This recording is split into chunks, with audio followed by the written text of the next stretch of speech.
Hey guys, it's Jess with Watch Kitty Shrink, and I'm back again. I thought I would come on here and talk about a subject that I get questions about a lot. So, if you're part of the weight loss surgery community, even if you're just an observer, you'll probably see a mix of things. You'll probably see quite a few people on the keto diet, and then you'll also see people who say this phrase frequently: carbs are not your enemy. And so I get questions from people, which way should I go? Are carbs the enemy? So that's what this video is going to be about. So first and foremost, I will say I am not a nutritionist, I'm not a doctor, I'm not a medical professional of any kind. All I can give you is my personal opinion based on my experiences that I have had. Don't ever go against what your doctor says just because some girl on the internet gave you some advice, okay? But for me, I have said this before and I will say this again. The absolute single most important thing you can do your first year after surgery is to find a lifestyle, not a diet, a lifestyle that you can stick to for the rest of your life. You have to get diet mentality out of your brain. You're done with that. You've got to quit that because, and I'm guilty of it too, I used to say I'm going to eat like this until I lose 50 pounds, and then I'm just going to do whatever I want. I'm going to eat like this until I get to my goal, and then I'm going to change it up. I'm going to eat, I'm not going to be so strict on myself. But let me give you a little bit of warning that you might not know, depending on how far out you are. You're going to have to work just as hard at maintaining your weight as you are at losing weight. That's just the cold hard facts. I thought maintenance would be easier. It's not. You have to be just as strict and just as serious about maintenance as you was about every other part of the process.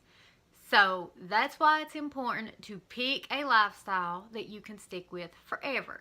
There's so many out there. You can do keto, you can do Weight Watchers, you can do high protein, low fat, you can do calorie counting, you can do so many different things. But it's so important that you don't pick something just because it's a fad or because you think you can get to your goals faster. You've got to pick something that you can do for the rest of your life. And there's nothing wrong with trying a couple different ones until you find the one that's right for you. But don't go into it as, I'm just going to do this until I lose X amount of weight. Go into it as, I'm trying to find the way I can eat for the rest of my life. So if, say for instance, you're a carb or a calorie counter, carbs might not be your enemy. Now, simple carbs are everybody's enemy. Don't fight me on this. Simple carbs are things like cakes and candies and all this. Ain't nobody need that, especially somebody on a fitness journey. Now, there's also complex carbs, which some people will say is not the enemy. And if it ain't for you and you are doing your lifestyle and you're doing great without doing like a strict carb diet, then that's great. Then they're not your enemy. But if you know anything about me from watching this channel, short of God, you know that I had weight loss surgery and that I eat on the keto diet. So that would lead you to believe that I think carbs are my enemy. And I do. So the thing about carbs is that they trigger me. If I have carbs, I want more carbs, more carbs, more carbs, more carbs. And it's like a chemical reaction in my brain just goes crazy. Like I've talked about this before, how food addiction is the same as any kind of addiction. It's almost like a drug addict's brain. If I have carbs, I'm going to lose my mind and I want more carbs. Especially if like I have carbs in the morning, that whole day long, I'm just going to be fighting with myself because I'm going to want them. It increases your insulin. It's the same as like if you eat sugar. They are definitely my enemy. Now, even more than the weight loss numbers going down, even more than the change in sizes and all that, the biggest reason that I wanted to lose weight is to feel better. Carbs go right along with that. If I have carbs, I feel like crap. I feel bloated, I feel tired, I feel stuffed beyond what I needed.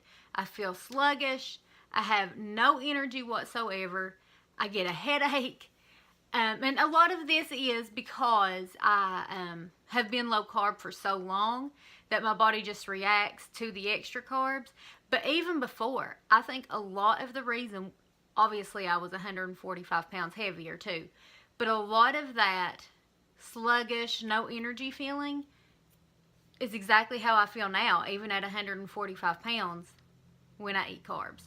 So basically, there's not a lot of science in this video. You can definitely Google the benefits to low carb, but you know what? You can Google benefits to low calorie. You can Google benefits to anything. The biggest thing I wanted to tell you is just because someone on the internet is doing it doesn't mean it's right for you. So just because someone on the internet tells me that carbs are not my enemy, that doesn't make it true for me. They are. And just because I'm telling you that carbs are my enemy, it doesn't mean that they're yours. It just means that someone has figured out how they're doing it. Someone else has figured out that they can eat this way and lose a whole bunch of weight without being strict on carbs. And I have figured out that I can eat this way, lose a whole bunch of weight while being strict on carbs. It's all about what makes you feel the best, what you think you can maintain. I'm just going to say it one more time because I always get asked, what's your biggest advice? My number one advice is to join the weight loss surgery community, YouTube, Instagram, something, because having an account dedicated solely to your weight loss will help you in ways that you cannot imagine. And my number two advice is to start right away. As soon as you are allowed to start eating, picking a lifestyle that you think you can sustain. That's all I had to say. I'm going to try to start doing more videos on these, on like frequently asked questions, because I get a lot of questions and I answer them, of course, but I feel like maybe more people have these questions and they're just not asking them. So hopefully these can help somebody. Also, I am on Instagram, the same username, Watch Kitty Shrink, and I'm doing story topics over there where it'll be 5 or 6 stories that are important to this community, and I'm going to save them in my highlights. I love you guys, and I hope you have a really great week.